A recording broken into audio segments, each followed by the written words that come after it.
If you're a veterinary leader, founder, innovator, or simply someone curious about where our profession is headed, I want to tell you about the upcoming Animal Health, Nutrition, and Technology Innovation Conference in Boston this October 26th through 28th. Auntie brings together more than 500 changemakers across veterinary medicine, animal health, technology, nutrition, investment, and innovation. You'll earn RACE approved CE while connecting with leaders from organizations like Mars Veterinary Health, Modern Animal, and many of the innovators helping shape the future of our profession. This will be my first year attending, and it reminds me of how I felt walking into my first Veterinary Innovation Summit and realizing these are my people. Registration closes July 12th, so don't wait. Learn more at ahnti-us.com and use code VetLife10 to save 10% on registration. More information in the description below. You never know where vet med's going to take you, and apparently mine took me to a Russian spy whale in Norway. She has examined over 400 wild dolphins. She appeared in 2 Hollywood films inspired by her patients. She evaluated a Russian spy whale in Norway. And she will tell you her career is nothing like she planned. And that's exactly the point. I'm about to share a wonderful, wide-ranging, and genuinely cinematic veterinary life. But it's not without its challenges. Dr. Juli Goldstein grew up on the coastline of Massachusetts and Florida, fell in love with sea creatures and conservation, and arrived at Auburn University's College of Veterinary Medicine with a plan to track towards a zoo residency. What actually came next was everything she didn't plan, and a career that reads like no one else's. She spent over a decade conducting field research on wild dolphins, participating in health assessments of more than 400 animals in the Indian River Lagoon. She became part of the rescue and medical team for the famous Winter and Hope, the dolphins featured in the Warner Brothers Dolphin Tale films, and appeared on screen as herself. She evaluated a Russian spy beluga whale in Norway. She did relief work, research, consulting, and technical advising on film sets from California to Vancouver to the United Kingdom. She started a podcast. She got certified in animal hospice and palliative care. And today she continues to care for a pod of dolphins in the Florida Keys and brings her one-of-a-kind clinical perspective to her role as technical service veterinarian for Pet Vivo, a veterinary biotech company translating human medicine technology into solutions for companion animals. How does this happen? It was built by someone who paid attention, stayed curious, gave herself grace, and said yes sometimes before she was sure she was ready.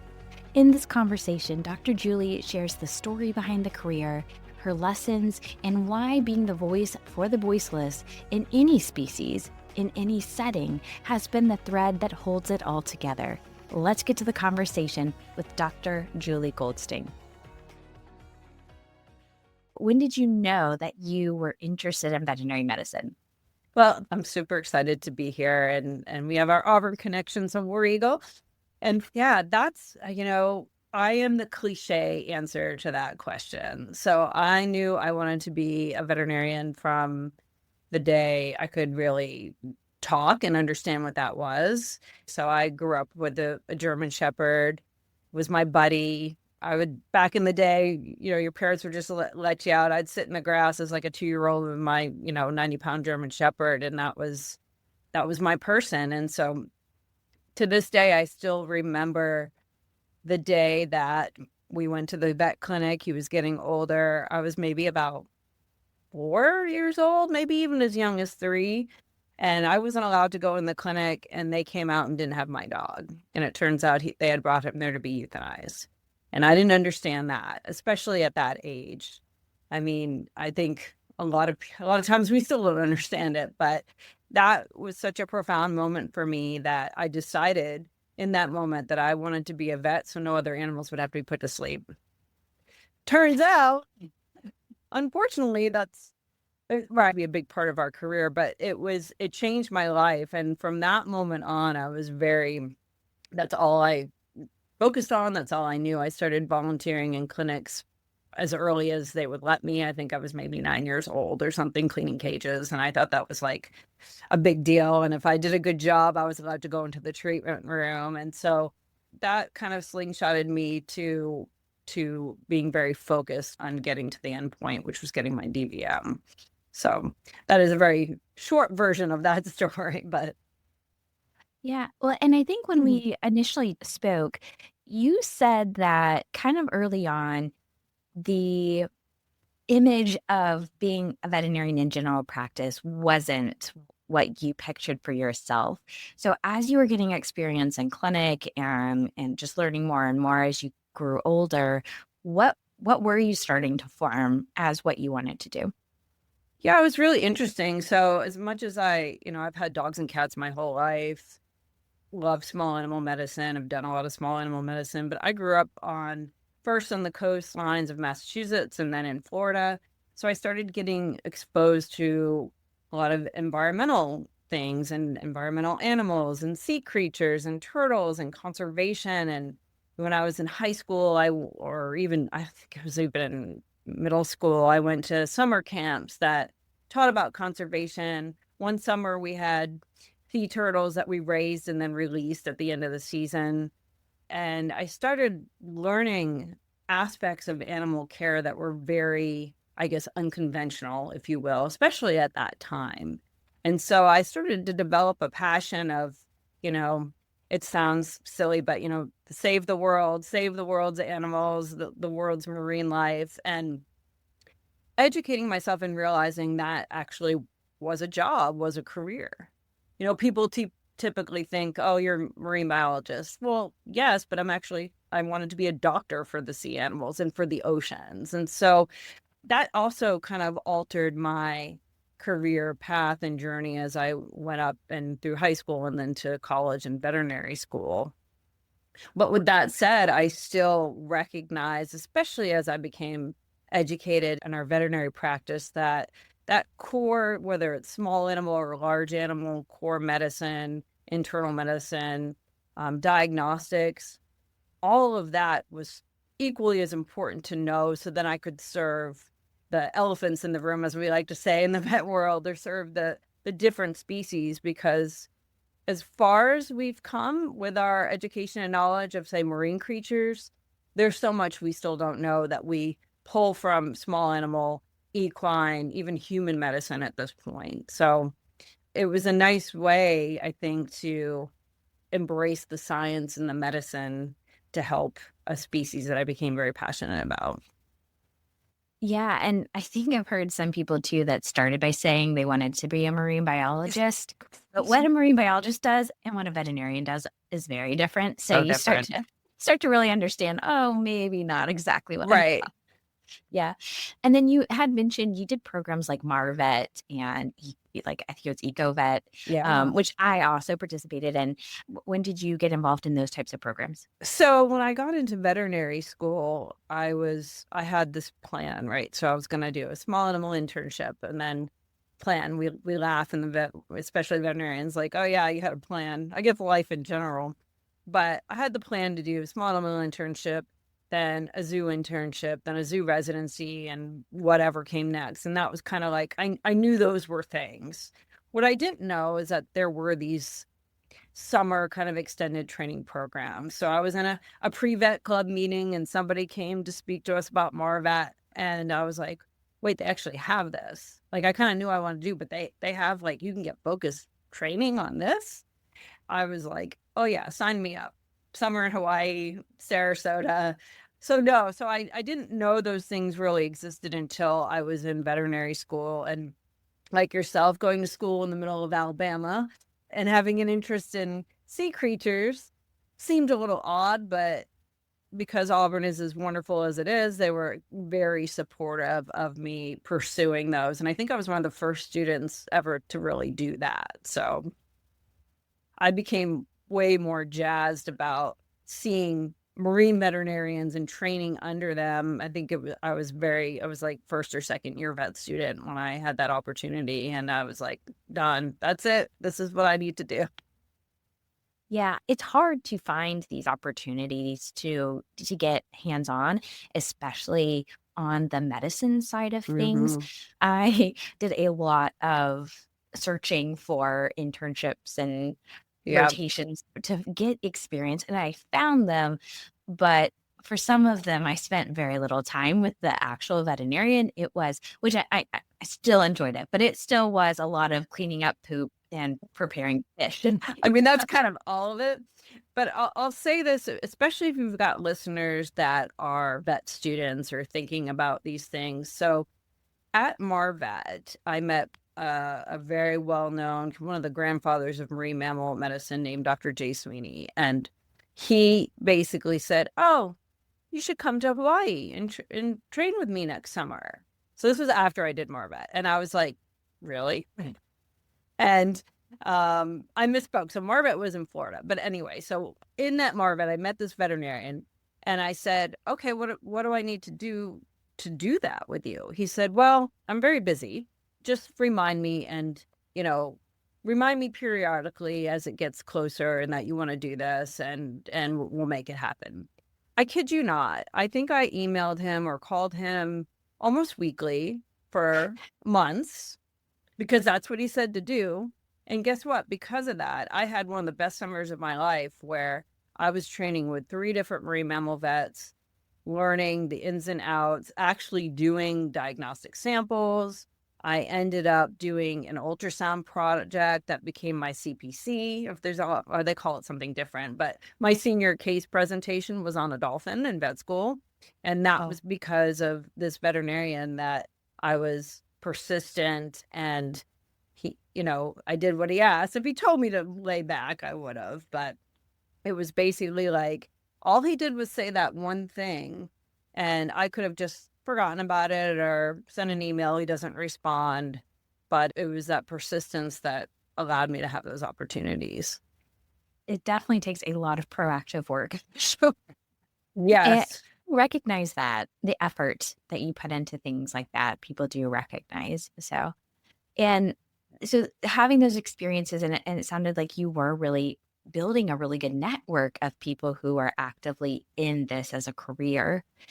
And it's still hard. We kind of chatted about that a little bit, to make it a full-time job. Like there's a lot of challenges.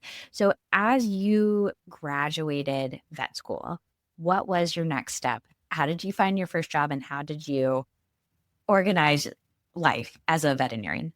Yeah, so it was interesting. So I graduated and then I came back to Florida where I was living at the time, and I actually started volunteering at the local Oceanographic Institute while I was working in a small animal clinic, trying to build that first step of getting that core small animal information or knowledge. And why I did that, I volunteered, and an opportunity came up for me to participate in a wild dolphin research project. They had their ultrasonographer of all things. He couldn't make it. And they're like, here, you do it. I'm like, what? Like, I'd done ultrasound rotation at school. That was about it. They're like, no, we'll teach you. And so I came out and participated in this field research project as the ultrasonographer. I look back, I'm like, boy, I was a lot bold. We're a lot more bolder when we're younger. And during that time, an opportunity to apply for a postdoctoral fellowship came up. And so that was a little out of my order of what I had in my mind of what I was going to go off and do an internship. But I was like, okay, this is kind of like an internship. And I was fortunate to be accepted into that program. So that kind of kicked off what became almost over a decade long, first part of my career doing it full time. And so, postdocs don't pay very well. And cost of living was a bit less then, but still it was challenging. So while I did my postdoc, I started doing small animal work on a relief basis. So it was before relief was as popular as it is now. And I would do that as much as possible because I did recognize that those skills are so important. I do enjoy small animal medicine, and I still wasn't convinced I could have a job doing this. So I needed to make sure I kept those skills and kept refining those skills. Yeah. You talked about like 10-year period of time. Yeah. And when I was reading some of your bios, there was one that started talking about how you helped with some type of, whether it was research or stranding networks, Yep. like I think they threw out the number of 400 dolphins over a period of time. I don't remember the time. Yeah. Is this it where you're working all sorts of things with dolphins? Absolutely. So this was I became a part of that program. It was at Harper Branch Oceanographic Institute at the time, and we had a summer research study that was a part of the comprehensive program. And so yeah, we would go out into the field. It was a permitted activity, level A permit, which is like the highest level of quote harassment for a wild animal. They call it that term. We're not harassing them, but that is, technically we are.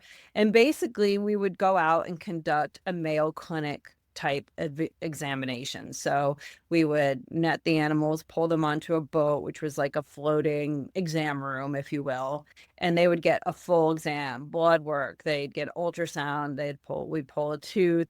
If there was an orifice, we'd sample it. And there was, over 100 different researchers from multiple institutions. Every dolphin had their own veterinarian that was caught. Sometimes they had two. Usually there were two on one.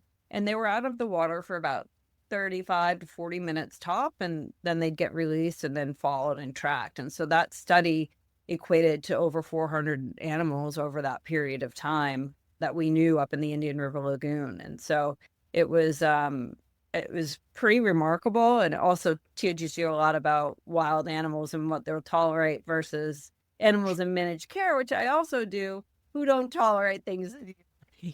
But yeah, it contributed to, dolphins are top of the food chain. They're sentinels of ocean human health, and the things that we learned from those animals were extremely telling to what we're doing to our environment, which is kind of destroying it. So On that note, I was going to ask you, what do you think were some of your biggest takeaways from a scientific perspective after doing that research? yeah, I mean, one of the things that was just really like I don't even think it's an aha moment, but just like a little bit disturbing is that those animals, we would do samples of their blubber. So we do surgery in the field too. And the things that we would find in their blubber samples were antibiotics. These animals had never been treated with anything. We found environmental contaminants like brake dust. We'd find things that were commonly used in agricultural. And I think what that is telling us is that anything that goes on your grass, anything that we put in the environment, it's ending up in our oceans and then ending up in the animals. And so they're able to store those things in their blubber. They're living in a very polluted environment, and it's compartmentalized in their blubber, so it's not making them sick. But could it? Absolutely. And so I think when people are like, oh, tree hugger, save the dolphins, what I used to say when I would lecture about this kind of one ocean, one health concept is that even if you could care less about, Flipper in the sea, what's happening to them is going to happen to us next, if it's not already. And so those are things that we really need to pay attention to. And the hope is that using that information could eventually help elicit policy change. And it's a long uphill battle. But, I still think about that now. Like, it's amazing those animals can survive in that kind of environment, but also like it's right there in the science, what we're doing to the area and our planet that we're living in. Absolutely. And you mentioned talks. So was that also a period of time where you went and shared a lot about what you were finding? I did a lot of lectures nationally and both internationally. So it was exciting because it was very early in my career. I hadn't really traveled anywhere because I was so focused on vet school, other than going to Hawaii, which was great. But I spoke at international conferences in France and overseas, and also here in the US. I spoke at the AVMA one year about this, which was a really cool experience because AVMA is so classic medicine. It's our small animal, it's our large animal, and they gave me a little spot to talk about dolphins, but we're all interconnected. And so I think that was, One Health wasn't as big of a buzzword then as it is now. And if you think about, like, it's taken a long time to get even the AVMA to really talk about that. And I'm so happy to see that now, because it really is, we are all connected, and we need to pay attention to all of our environmental species because they're all telling us something. Yeah, I'll be honest, I didn't look as closely at the AVMA program this year. I was a little distracted, but Yeah. last year there was a lot on That's One Health, and also how we're all connected globally yeah. as, One Health, veterinary medicine, and everything. And I've written this down when we did our intro call because I was too interested. You did something about going to Norway Yeah. with some spy whales. I'm like, this has got it. I need to know more. So, as you're doing also your international travel, what was this thing in Norway that you So did? that was wild. So that was in more recent years. So Oh, uh I'm not doing full-time marine mammal work currently. I am still doing marine mammal work, which we can obviously talk about. But because there's not a lot of people in the country, really in the world, that are experts in marine mammals, especially wild marine mammals that have kind of worked in tough conditions. We're out there, but there's not a lot of us that have done that. So a couple years ago, my partner that I've done a lot of this marine mammal work with, he's a scientific researcher also. He got a call about a wayward whale in Norway, a Russian spy whale that they'd found out. And because we've done some international work together, and basically this beluga whale was found in Norwegian waters, and he had a GoPro like harness on him that said property of St. Petersburg. So it turns out, just like we have here in the US, we do have military animals that are used in the military, marine mammals. Most people aren't aware of it. It's not a secret, but the Navy Marine Mammal Program is a very prestigious program that exists here in this country. Well, at the time, Russia also and other countries, I'm sure, had beluga whales that they were using for similar things. And so this whale became a bit of a nuisance in Norway because he would go to the salmon fisheries, which is very big in that country, and figured out how when they'd feed the fish, the salmon, and then however they do it in their netting, other fish would come up to eat the food, and then he'd come and eat the fish. So salmon fishery, that's how these fishermen are making their living, and they see this like whale that's causing problems that can hurt their income. And Norway, what we have to remember, unfortunately, is a whaling nation. And so some organizations came in and started following this whale and trying to figure out, what do we do? Well, there are no marine mammal vets in Norway, for what, or really experts on that. I mean, they eat whales in Norway. They eat minke whales still, which kind of freaks me out, but that's, culturally, that's what they do. And so they brought us over to do an evaluation on this whale that was in managed care in captivity, but had somehow, figured it out and figured out how to survive in the wild. So he was like, it's unusual because a wild dolphin, or a wild whale, they're curious, but they're not going to come and solicit from a human unless you have some food or something that's interesting. Then maybe they will. But this whale was just kind of see people and be like, oh, I know people. People used to feed me, and so they knew where this whale was, and it was in a marina, and so we were able to go and evaluate it, and it knew some hand signals from the trainer, so I was able to look in its mouth and kind of look at its body condition and collect some, samples like blowhole samples, respiratory samples, and whatnot, and kind of get a picture of how this animal was surviving, and then advise on what the heck do we do with this animal now. And then there's government things that get involved, and so it was a really like fascinating time in my life. Also very cold, okay. probably the coldest I've ever been. But yeah, so it was interesting. So there were some discussions of trying to relocate him into like not a sanctuary area, but a safer area where he could stay and be monitored. And so that went on for a while. Unfortunately, there wasn't a happy ending to that story. He did end up getting shot, I believe, like a year or two after I did that. And my timeline may be off, but never did I think I'd be going to Norway to see a Russian spy beluga whale. You can look up the story. I was on the Norwegian news. I have no idea if they translated me correctly, but I just found it a little while ago. I was like, you never know where vet med's going to take you. And apparently mine took me to a Russian spy whale in Norway. On that note, I think you have several instances Yeah. of where you never know where it's going to take you. And so kind of going back to, I think it's going back to that 10 years worth of work, there were people who caught on to some very specific stories. I think there were two dolphins in particular that kind of became quite popular. Hope and, who's the one? Winter. Yeah. Winter.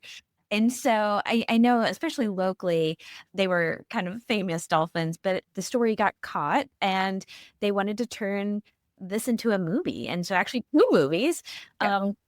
which you helped create the movie. And I think it even had you move to California. Yeah. Okay. So okay, how walk us through how this happened. Who called you up? Another really strange flex in my life. So Winter and Hope. So Winter was the first dolphin in my part of my stranding team. We responded to her rescue. She was a young juvenile dolphin that had been wrapped in a crab pot around her fluke on the east coast of Florida. And at the time, we did not have a facility to manage full-time.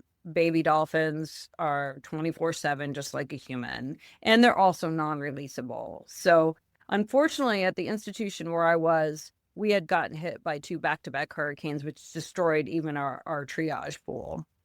So we rescued her and brought her over to the Clearwater Marine Aquarium, where they had, more permanent facilities that we could work with this animal on.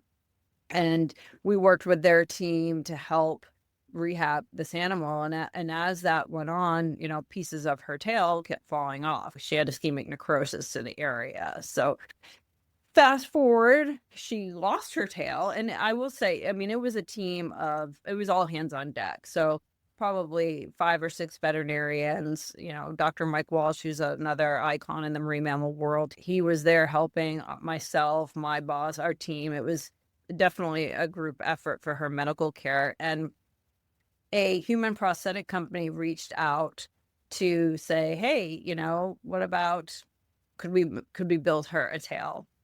And so I was also a part of that team, and they would come over to my laboratory on the East Coast because I unfortunately had a lot of marine mammals that had been euthanized that we had in a cooler, and they would scan the flukes and the tails of those animals. So their death was not in vain either, whether they were sick or had to be euthanized, because it's very hard to get that close to a live dolphin and have them sit still and really scan the anatomy. So they were able to get that information, and that parlayed into getting her prosthetic fluke, which had never been done before on a dolphin. And then all of a sudden you flash forward, Hollywood got news and they wanted to make a movie. And they wanted to involve the original team. So that was the first movie. I wasn't as involved, other than when the second dolphin stranded, they were wrapping the first movie. It was which was Hope. Same thing. She was Hope was a dolphin that her mother had died. She was found on the East Coast nursing off of her dead mother. Again, we brought her over to Clearwater Marine Aquarium to rehab her, and that would most likely be her permanent home, which it ended up being. And so they wanted to make a movie about her too, because you got to have a sequel. And so that's a kind of a Cliff Notes version, but I ended up doing some technical advising. I was in the second movie. I was in the real footage of both movies. So if you watch them at the end, you can see both of them were cold December nights, very dramatic. But it was, again, another really strange, different thing that I did in my life, and had me in Hollywood, and that led to doing some more technical advising on other films and doing a little on-camera stuff too, which was fun, mostly some cameos in various movies. But But never in my career did I think a movie would be made, not one, but two of my patients. So I'm like, well, somebody got famous, so I'm glad it's the dolphins. So, I mean, I'm trying to think, your life at that point, was it heavily on supporting movies? Did you still have to practice? Like what was your day to day? Like, Yeah. So my time at the Oceanographic Institute was kind of coming to an end. There were some things that changed within the program. And so I kind of jumped and started doing more Hollywood things. And during that time, I did pretty consistent relief work too. Still did some consulting and advising on marine mammal medicine, but it was much more small animal focused, other than the fun Hollywood things that would sometimes pay me, sometimes wouldn't. It just depended on the project. I was pitched for my own show at one point. That had always been one of my dreams. It still is. I grew up watching Emergency Vets on Animal Planet. I was like, I want to be like Kevin Fitzgerald. Now I'm really aging myself, but um, so it was kind of a mix of both. And I was a little more of a free agent, kind of, I'd come back to Florida and do some stuff here. And I was out there doing some relief at clinics there as well. And then when a movie project would come up, then I'd do that. So I was in Vancouver for several months, and then in the UK for about 5 or 6 months on the last film that we did right before COVID. So it oh was, wow. yeah, it was crazy. It sounds great. And I know because you have all this free time, you decided to do a podcast too at that. Yeah. Yeah, because why not, right? Well, and I can relate. But I thought that was really interesting too, because you had mentioned that even when you were at Auburn, you had been part of the radio there, and I thought that was really cool that you were able to kind of bring that creative side of you, and also that interest of maybe even having a TV series one day. But you said you got to meet a lot of really interesting people, I'm sure both through just working in the Hollywood side of things, but also this podcast, which I think you also interviewed a lot of people more Hollywood that had Yeah. either an animal relation or something. So when you kind of reflect over that time, do you have any particular stories or things that you really appreciated as part of your career? Yeah, I mean, it was the podcast was so much fun, and it was, went from being a WEGL DJ at a classical music show to then starting this podcast. And I had become friends with one of the actresses in Dolphin Tale, became one of my very good friends. And so she and I started it together, and because we each had like different connections. And I mean, and it was basically people doing things with animals in Hollywood. And we interviewed the director of Free Willy. Everyone knows about Free Willy. I know the real story behind Free Willy, which is a lot different than the film, but we won't, we'll just, let people bask in the beauty of that movie. I mean, I talked to a pet psychic, which was really fascinating, and even met a gentleman that ran across was it the Gobi Desert, that had a dog follow him. This dog became his pet, and he wrote a book about it. And it was one thing that I guess that really stood out is the impact that animals have, no matter what aspect of life we're talking about, whether it's movies, whether it's you're going out for your run, whether it's just dealing with the grief and the loss. And so I really love that part of being able to talk to these people and learn about how special and how important the relationship and the bond that we have with all animal species. And so I miss it. I miss doing that. Maybe again one day. Yeah. You make a good point, though, that the bond that we have with animals, and it is not just pets, although in my circle, pets come up a lot, but people even have a special respect and relationship with wildlife and all sorts of animals. And it allows us to have a quicker human connection, I think, when we bring that up.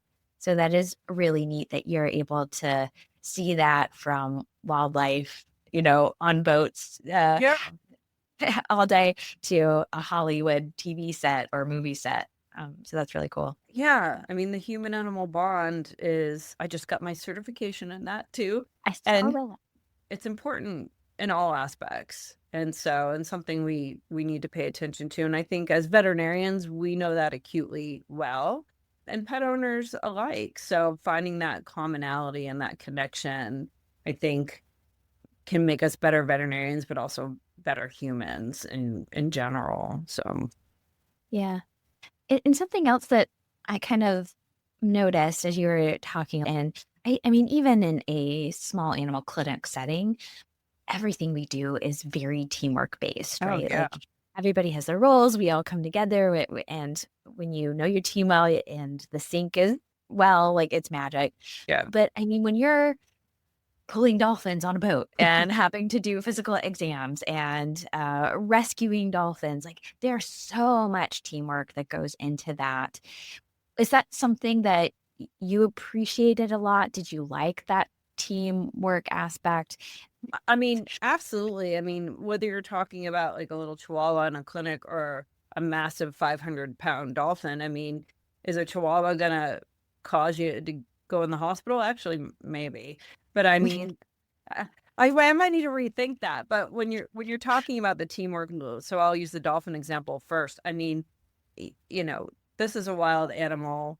Yeah, they all look like they're happy all the time, but that's, they're wild animals, and they can hurt you, and they have hurt people. I know a lot of trainers and scientists I've worked with have had broken ribs and severe injuries from working with these animals.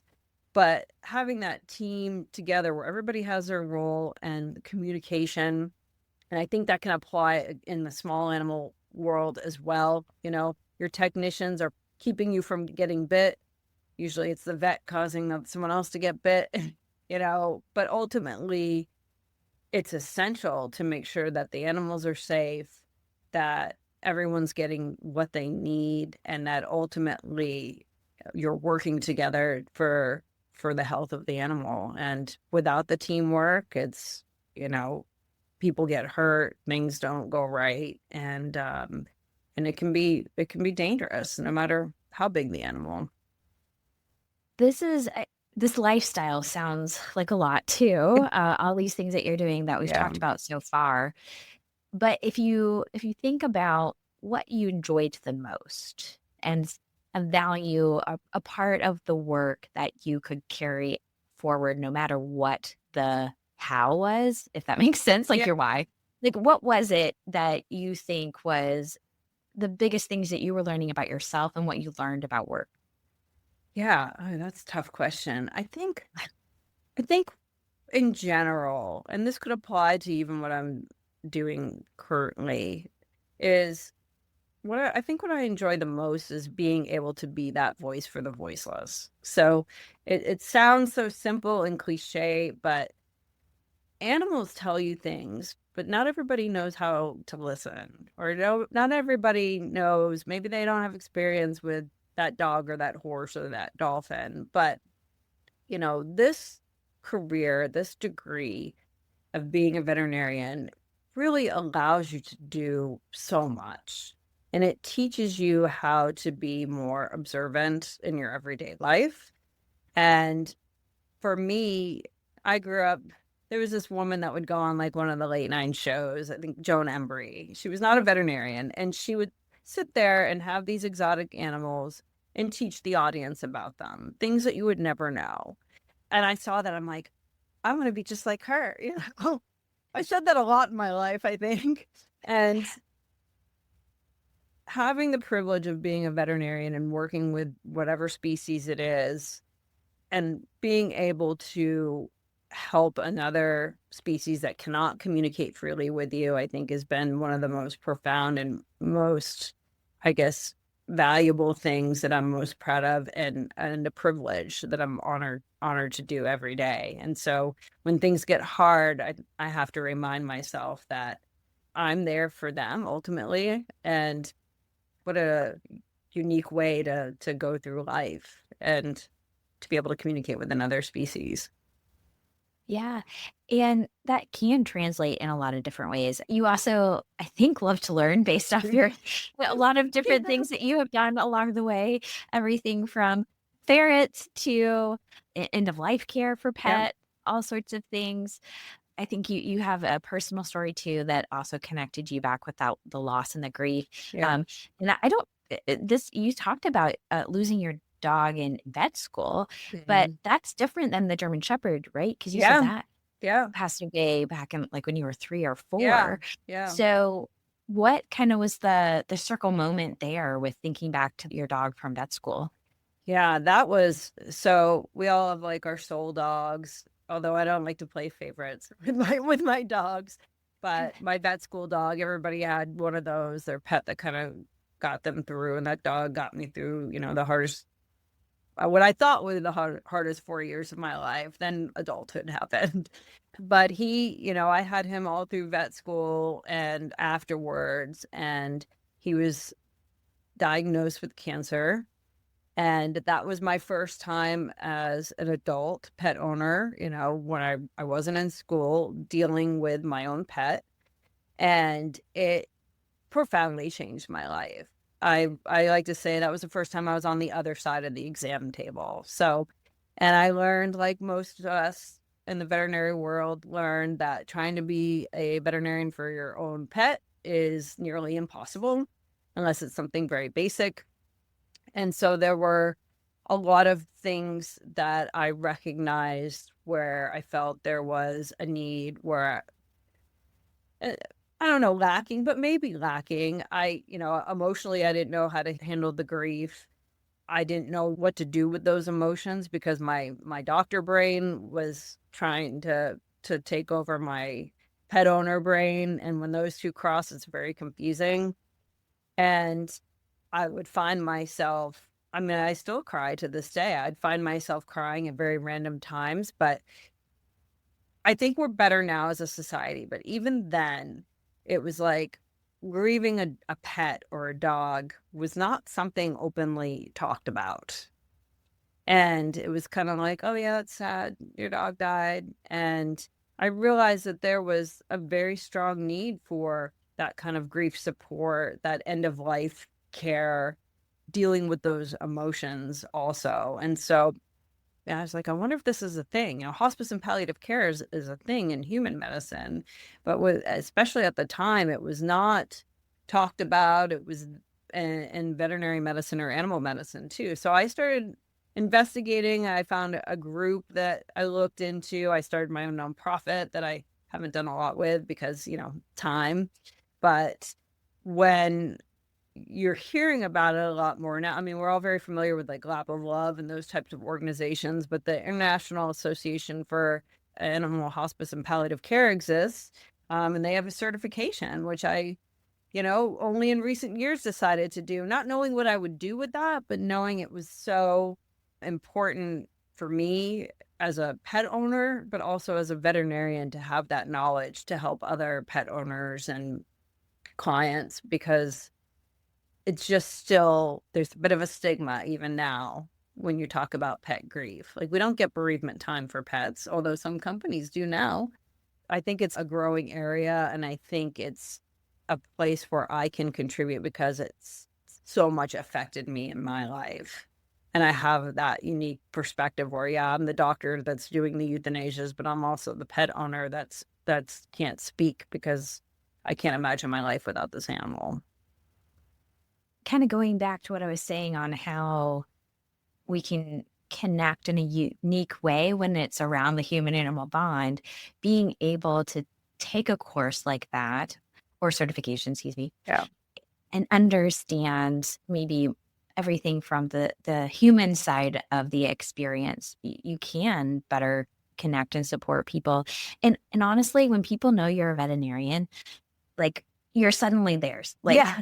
every second, right? Like it's just like they're gonna appreciate that and share with you probably way more than you want. But with that knowledge and those tools, you'll have that for any moment. Like I can foresee that being really helpful no matter where you are. I absolutely. I think it applies not just in traditional practice. I think it applies, like you said, pretty much every aspect of life. Even if it's just someone sitting next to me on the plane that figures out I'm a veterinarian and starts asking questions. It's a good life knowledge skill if it's of interest to you. And at some point, I think I'd like to do more with it. But veterinarians were empathic, and I, I feel that pain, and I've felt it with every animal that I've had to euthanize. And so knowing how to help the other people around me is a skill that I continue to try to refine.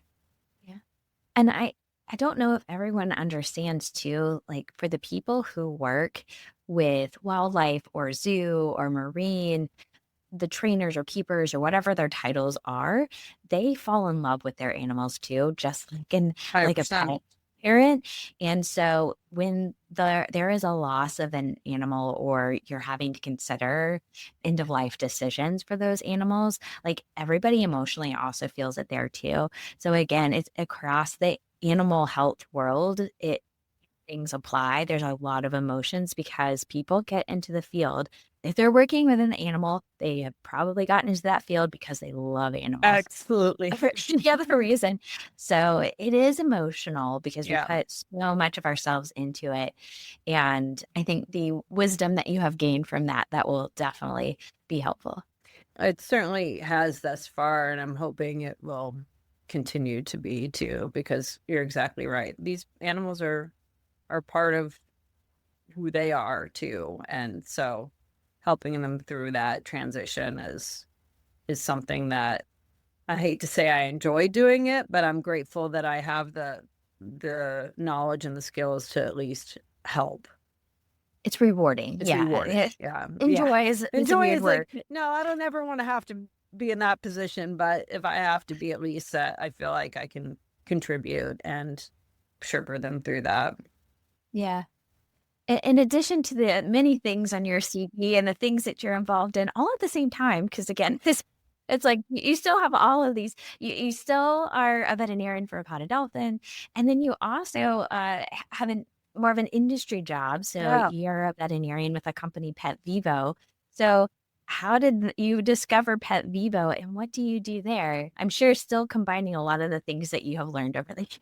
Absolutely. So another flex that I didn't, that's kind of a pun too, that I didn't expect. And so I relocated back to Florida, and I continue to do a lot of different things, but I was looking to get into the industry because I felt like that was a unique way that I could use my veterinary degree, not only learn a new skill, but apply the skills that I have. And so I saw a job posting, and it had to do with osteoarthritis and joint injections. I was like, well, that sounds interesting and challenging and different. And we discussed I have a heart for senior pets, and a passion, for pain management, which goes along with the hospice and palliative care things. And so applied for this position and realized that when we're in vet school, we don't learn a fraction of what is involved with osteoarthritis.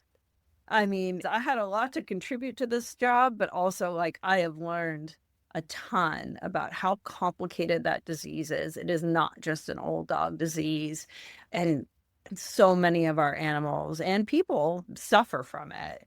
And so that aspect has been really rewarding and interesting to me. And this particular job, one of the things that I do love about it is it's kind of like my life. I'm not just doing one thing. So I am doing pharmacovigilance. That was something new for me. I'm giving lectures. I'm helping pet owners, but I'm also helping veterinarians, which has been really, really fun because I'm helping veterinarians help their patients. And I'm helping with the R&D team. We're a small but mighty team. So this one job is a very good kind of like blueprint with how my life has been, because it's doing like all these different things, and I thrive in those types of environments because I'm constantly learning, but also as I learn more, I can contribute more and have a very unique perspective. And marine mammals get osteoarthritis too. So, and zoo animals. And so the product that we have called Spring has been used in multiple species. So that's very exciting for me too, because I feel like it's all these interesting things I've done in my life kind of coming together in one place, which is hard to do. It is, yeah. Well, and on that note too, because you've done so many things and you're one veterinarian who has been able to apply all of, the skills that we learn as veterinarians, yes, from vet school, but just practicing and with Yeah. our types of brains that we learn how to critically think and work with teams and all the things. When you think back over your career so far and you were going to give like lessons from your career to share with others in our profession, what is one or two things that you think about? Oh, I think one of the things would be that even if you're doing something that just seems like it's not gonna either propel your career or doesn't really move the needle for you, those are probably the very things that are gonna have a profound impact on your career. So, having that open mind and try to learn from every situation that you're find yourself in, even if it's not how you imagine my career. My career is nothing how I imagined it was gonna be. So, that would be the first thing. Pay attention to even the little things that you're doing because you never know when those skills may come in handy, 10 years, 5 years, even next week because you've done it, maybe somebody else hasn't. So, I would say that. And that I think the other piece of that would be is to give yourself grace in everything that you're doing. As veterinarians, we are terrible about that.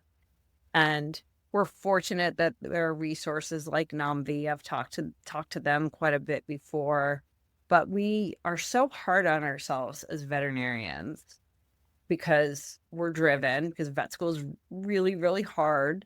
And maybe your career isn't in the place where you want it to be, but you are a doctor and nobody can take that away from you. And I think that would be the second thing is just give yourself grace and remember how far you've come, even if you're not where you want to be yet. Yeah, those are really, really good. And when I ask about gratitude, what is something you're really, really grateful for right now? Mm. I mean, I'm grateful to be talking to you because this has been great to connect.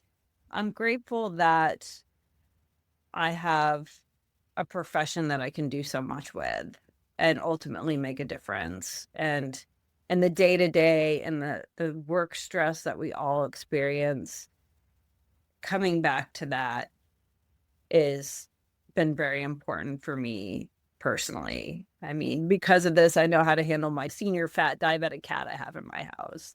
And, vet school was hard, life is hard, but I'm grateful that I have made it this far and continue to be able to learn every day. That was Dr. Juli Goldstein, and reminding us of her two lessons. Pay attention to even the little things you're doing because you never know when those skills will matter. The thing that seems like a detour might be exactly what opens the next door. And second, give yourself grace. However far you still feel that you have to go, look at how far you've already come. If you want to connect with Dr. Juli, follow her work, or learn more about Pet Vivo, links are in the show notes. For the key takeaways and reflection questions from today's conversation, head over to the Sprinkle of Wisdom Substack for the Podcast Club Guide.